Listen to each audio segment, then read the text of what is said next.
आया हूँ मैं कहाँ से। माँ बाप जमीन पर लाए थे आसमान से, पहुँचा दिया फलक तक उस्ताद ने यहाँ से।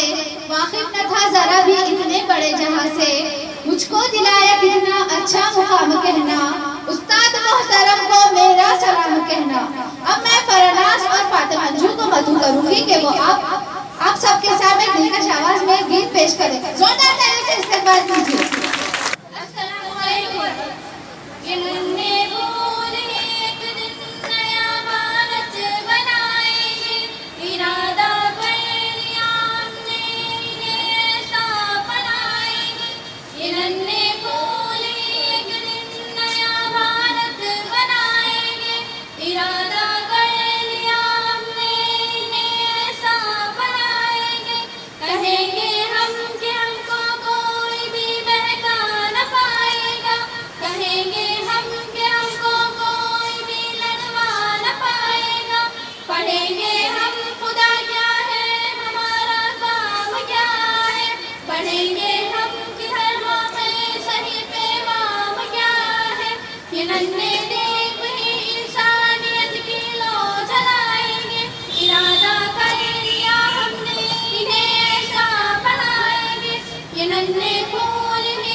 कलम की अब लड़ाई ना, हुनर हथियार है अपना।